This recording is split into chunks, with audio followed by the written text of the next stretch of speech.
हाय नमस्कार जय जगन्नाथ सकाल सकाल वर्षा हूँ देखिए तो पाग किंदा कर मांदा पूरा पाग देखो से बड़ बिल्डिंग देखा देखी पाच ना बड़ बिल्डिंग देख कितने पूरा सकाल पूरा 9टा बेलू एत जोर वर्षा होता कहना से कथा बर्तमान मुझे छात उपर अच्छी भल लगुच आज सकाल भी ठंडा लगुच भल लगुच न तो एत वर्षा खरा होता ना बहुत गरम पूरा रही हाँ खरार जो होता रही हाँ बर्तमान मु छात उपरक आई बर्तमान मु जाऊँगी ये फोन आने फोन ना माइक भल माइकटा आने पड़ो माइक आनी लगे पड़ो नहीं तो भल शुभुनि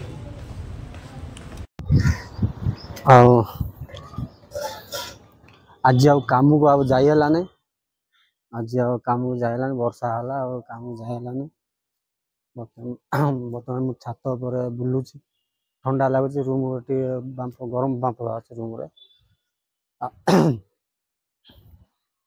जाइलानी आज कुआड़े जीवार काली जाइली भोर जाइली 5टा रात 5:30 रात उठी पलि जाइली पलि 10टा बेलू से कम सरीगला 8टा खंडा बेले बाहरी पलि घर आसी पहुँचली रूम आसी पहुँचली 10टा खंडा बेले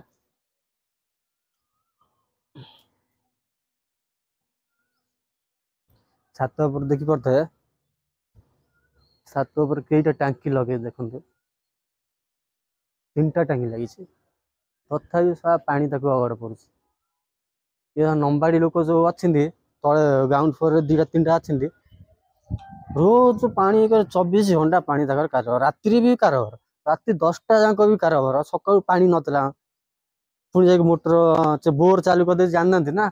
बोर पानी उठुने 700 फुट खोली 700 फुट खोली आ पानी बोर ना खरा दिन बोर आ पानी ना नाई ददी से डाकिला मत से जाने ओनर नतला तार आउटा बिल्डिंग तार 3-4टा बिल्डिंग तार ओनर गला को बोर चालू कर पानी तो बोर उठू नहीं पानी बोर उठू नहीं से बोर बंद करके मोटर चालू कले मोटर चालू करके पानी आसला टे सब कारबार करके सब जो कंपानी जब काम कर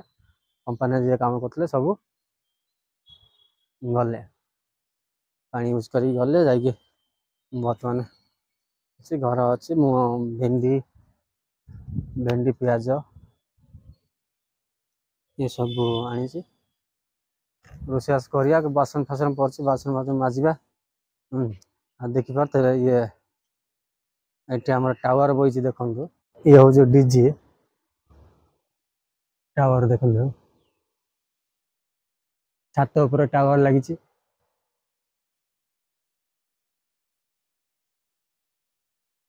देखिए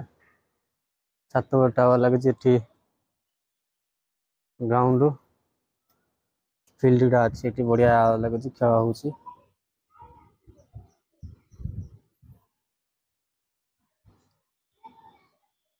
देखिए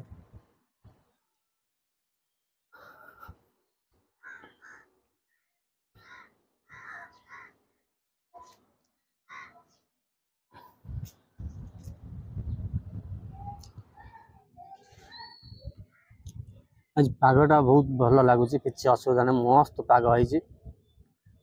पाग ये पाग रहा कि खरा हेले खरा हो वर्षा हेले वर्षा हो गरम हेले गरम हो कौटा भल लगे कहल खरा दिन एक्चुअली नॉर्मल रहा ही भल खरा दिन खरा दिन नॉर्मलटा रहा ही भल हाँ नॉर्मल रहा ही भल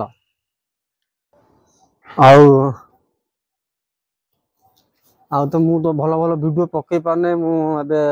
नुआ जॉइन कर चाकरी वीडियोटा भल कर पारने चार टे जाने सेटिंग फेटिंग किसी कर पारने भल कथाटा भी सही कही पारनी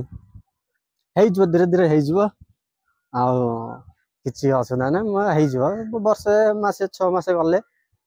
ଠିକ ହେଇଯିବ ସେଥିରେ କିଛି ଅସୁବିଧା ନାହିଁ ଯଦି ଗୋଟା ଭିତରେ ପଇଛି ପଶେ ସେଥିରେ କଣ ଅଛି ସେଥିରେ କିଛି ଅସୁବିଧା ନାହିଁ ନା ଭିତରେ ପଶିଲିଣି ତ ପଶିଲିଣି କଣ ସେଥିପାଇଁ ତ ମୁଁ କୁଆଡେ ଯାଉନି ରୁମରେ ରହିକି ସବୁ କରୁଛି ଟିକେ ଟ୍ରେନିଂ ନଉଛି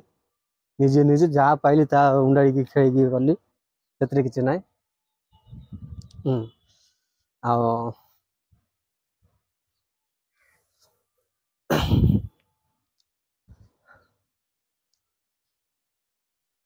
ଆଉ କଣ କହିବା ଆଉ ଟିକେ କାମ ଯାଉଛି ବାସନ ଫାସନ ମାଜିବି ବାସନ ଫାସନ ମାଜିକି ରୋଷେଇବାସ କରିବି ରୋଷେଇବାସ କରିକି ଖାଇ ପିଇକି ଟିକେ ରେଷ୍ଟ ନେବା ଆଉ ଯଦି ଭିଡ଼ିଓ ଯଦି ଭଲ ଲାଗିଲା ଯଦି ଲାଇକ୍ ସବସ୍କ୍ରାଇବ କରନ୍ତୁ ନୂଆ ଚ୍ୟାନେଲ ମୋର ଟିକେ ସପୋର୍ଟ କରନ୍ତୁ ଆଉ ଏତିଟା ବେଳେ ଟିକେ କହିପାରୁନି ହେଇଯିବ ହାବିଟ ହେଇଯିବ କହିଲା ହେବେ ଏତିକି ଭାଇ ମାନେ ଟିକେ ସପୋର୍ଟ କରନ୍ତୁ ମତେ ମୁଁ ଟିକେ ଆଗକୁ ବଢେ ଏତିକି ମୋର ରିକ୍ୱେଷ୍ଟ ଆଉ ସବସ୍କ୍ରାଇବ କର ଲାଇକ୍ କର ସେୟାର କର କମେଣ୍ଟ ବି କର ବାଏ।